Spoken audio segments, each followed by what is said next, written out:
Whether or not Shedeur starts for the Browns in 2026 has more to do with other quarterbacks than it does Shedeur. Meaning, if Fernando Mendoza goes out there and wins a national championship and leads Indiana to a 16-0 season and he throws for 6 touchdowns and no interceptions in the playoffs, the Browns might say, you know what, we got to figure some things out. If Malik Willis starts again in week 18 and shows significant promise and looks like a franchise quarterback, the Browns might say, you know what? We'll trade a 4th-round pick for Malik Willis and see if he can beat out Shedeur Sanders and Deshaun Watson. And even if he doesn't, we'll see if we can make him a competent number 2 or number 3. Remember, Kirk Cousins was in conversations for being the Browns starter going into this season. So if Michael Penix ends up coming back and Kirk Cousins is like, hey, I prove I can be a day 1 starter. I want to be a day 1 starter. Make me the man. I don't know if Shadeur's future is fully in his hands. I think just like this season, it took Dylan Gabriel getting hurt. I think so much of Shadeur's fate is outside of his hands, in large part because he hasn't played that many games this rookie year. And he hasn't been so dominant and so elite that he clearly will make you say no to every other potential quarterback option out there, rookie class included. So I think Shedeur is doing almost everything he could do, but there's still more to be done. What if I told you Shedeur Sanders just forced the Cleveland Browns into the one decision they've been trying to delay all season? Is he the starter in 2026? Or is this another quarterback reset? I want to see someone come in and say, Shadeur's our guy. He's our guy going forward. Let's build around him. No more f***ing around. No more Dylan Gabriel. No more veteran Band-Aid. Shadeur's our guy. And it's very important you find somebody who truly believes in Shadeur, because there are a bunch of people out there who'll say it, but they don't really believe it. You always say it, it's the good old boys league. It is. There's a lot of people out there that want to see Shadeur fail. You got to bring a guy in that 100% bought in on Shadeur, bought in on all the antics, the personality and the swagger and all that stuff. All that. A guy that can come in and understand Shadeur. I don't know if you go young offensive mind for the head coach, but you got to get a young offensive mind that's creative, that can see what Shadeur does well, play to his strengths, see the whole offense kind of, at 50,000 feet. Draw up the whole thing and build it around Shadeur. 100% believe in him, give him confidence, and let him go out there and roll. Because after everything that happened this year, the draft slide, the nonstop criticism, the ugly stat lines, the "he's not ready" chorus, Shadeur just walked into a rivalry game, survived the chaos, and came out with something Cleveland values more than pretty numbers. A win that changes how the whole offseason feels. That's what rookies do, though. Rookies, I swear to God, rookies had this type of up and down, had high games, low games. Like the one pass he threw, I don't know what the hell he was thinking about. He goes across his body and stows a blooper in the air, like a Steph Curry half-court 3 ball. I'm like, what is he doing? I was like, is he throwing the ball away? And it was a pick. And I'm thinking in my head, like, that's rookie stuff.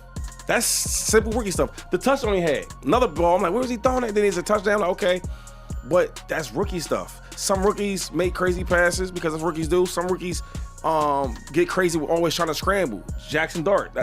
Rookies do these type of things. So I think Shadeur is that because his name and who he is, like we emphasize everything about what's he doing right now as a rookie season. But if any other rookie, we would not detail every single pass, every single play. It's because who he is. So I never, and I'll tell you this, I never ever grade rookies. I let them do their thing because I know how hard it is to be a rookie. And that's why this matters. The Browns don't just have a quarterback question. They have an identity crisis. They've been living in a loop for decades. Hype, heartbreak, panic, reset. The moment the pressure hits, they start looking for the next answer instead of building around the one they already have. Shadeur might not be the perfect answer yet, but he's becoming the most inconvenient one because he keeps doing the one thing that makes front offices nervous. He gives you just enough reason not to move on. Man, I've been a Shedeur Sanders fan since Colorado, bro. The way that young man handles the media art, he's a media genius. Shedeur Sanders is like Malcolm X of sports when it comes to handling the media. They can't get him emotional. They can't throw Shedeur Sanders off his square. They can't make Shedeur Sanders say things that he don't want to say. Bro, Shedeur Sanders is a beast on that microphone. He be making the reporters look stupid. Why would you ask me that? That's not the question to ask me after game. I'm not the coach. I don't make the, and he just be so calm, so matter of fact, that brother should get an award for the intelligence and the self-control that he displays in front of the white racist media, man. He is truly a class act. I want to say this about the Shedeur Sanders situation. Without question, and we've talked about this before he went to the NFL, without question, Shedeur Sanders is being set up to fail. Let's talk about how we even got here. At the start of 2025, Shaduer wasn't supposed to be fighting for scraps. He was supposed to be one of the first names called, the type of quarterback teams talk themselves into, the type of player you see on the draft graphic next to the words future franchise guy. Then draft weekend happened, and the entire league basically told him, nah. Round 1, nothing. Round 2, nothing. Round 3, nothing. Round 4, still nothing. And when his name finally gets called, it's not as a centerpiece. It's not as a solution. It's as a 5th round pick, the kind of pick teams take when they want to gamble without consequences. That kind of fall doesn't just bruise your ego, it becomes your label. And then the noise starts. He's entitled. He's not serious. He didn't interview well. He's living off his last name. He's too flashy. He's not polished. He's overhyped. He's not even that good. And to make it worse, the headlines kept feeding the narrative. Every little thing became a reason for people to point and say, see, that's why teams passed. So when he showed up to Cleveland, he didn't arrive as the guy. He arrived as the backup plan's backup plan. He wasn't handed QB1 reps. He wasn't placed on a pedestal. He was thrown into a quarterback room filled with confusion, politics, injuries, and temporary decisions. The Browns weren't building around him. They were trying to survive the season. And that's exactly where Shadeur's story gets interesting. Because when the season started spiraling, the Browns didn't magically become stable. They became more chaotic. And in chaos, quarterbacks either disappear or they get exposed. Shaduer got exposed, not because he was uniquely terrible, but because the NFL is unforgiving to young quarterbacks who aren't protected by structure. The numbers haven't been pretty. Touchdowns, interceptions, completion percentage. It's been uneven, to put it lightly. There are games where he looks late. There are throws where he looks impatient. There are moments where you can see the league's speed swallowing him whole. And the critics love that because it supports the easiest narrative in sports. Told you so.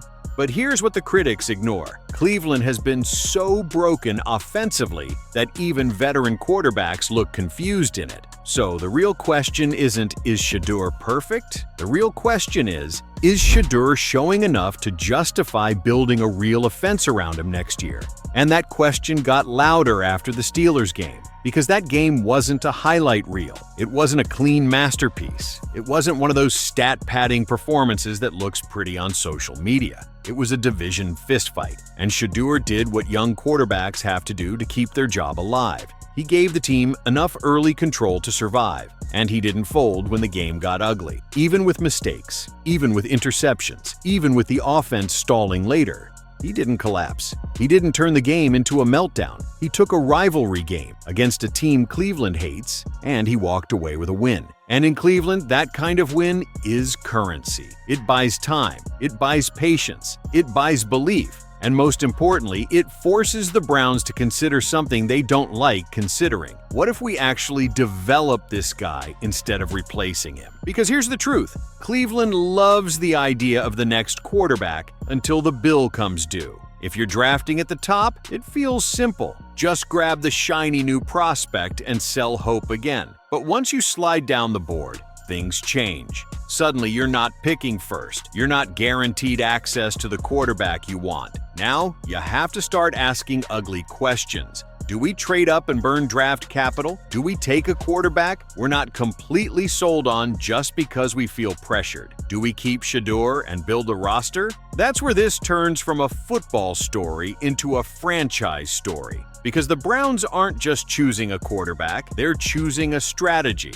Option 1, start over again. That means more drama, more uncertainty, more excuses, more waiting. Option 2, commit to Shaduer. That means building protection. That means adding weapons. That means stabilizing the offense so his strengths can actually breathe. And if you want the raw, brutal reality, Cleveland needs so much help that burning everything on another quarterback might just restart the same nightmare. This offense needs line help. It needs consistent pass catchers. It needs an identity. It needs leadership that doesn't change every time the wind shifts. So for Shaduer, the path is clear. And it's not about winning Twitter. He has to prove 3 things before the offseason really hits. First, stop giving people easy ammo. Interceptions are the quickest way to lose a locker room and a front office. Even if you're talented, turnovers make teams panic. If Shaduer wants the job, he has to finish strong enough that the Browns can't justify replacing him purely out of fear. Second, look functional even when the play breaks down. NFL coaches don't fall in love with perfect situations. They fall in love with survival traits. When the protection fails, does he make the smart play or force the hero throw? When the game gets tight, does he speed up and get sloppy, or does he settle in? Third, become a stabilizer. Cleveland doesn't need a quarterback who adds chaos. Cleveland needs a quarterback who absorbs chaos and still shows up like the adult in the room. That's the difference between talented and trusted. And here's the part nobody likes talking about. Shedeur's future also depends on what Cleveland decides to do with the coaching direction. Because if leadership changes, the entire quarterback room gets reevaluated. New regimes like their own guys. They like their own systems. They like their own narrative. So Shaduer isn't just fighting defenses. He's fighting the offseason itself. He's fighting draft temptation. He's fighting organizational instability. He's fighting the NFL's addiction to the new toy. That's why this final stretch matters so much. One more strong performance. Not perfect, just strong. And Shaduer turns the Browns' offseason into a problem, because then Cleveland has to look at itself and ask, why are we trying to restart again when this kid is showing growth? Why are we spending picks chasing a quarterback when our roster still has holes everywhere? Why are we addicted to the reset button? And if Shaduer stacks another win or another respectable game, that conversation becomes impossible to avoid. So is Shedeur Sanders the starter in 2026? Right now, the honest answer is this: he hasn't secured it. But he's doing something just as powerful. He's making it expensive to move on. And in the NFL, when a young quarterback can make the decision hard, he's already halfway to winning the job. Because the Browns can draft another quarterback, they can trade up, they can chase a veteran.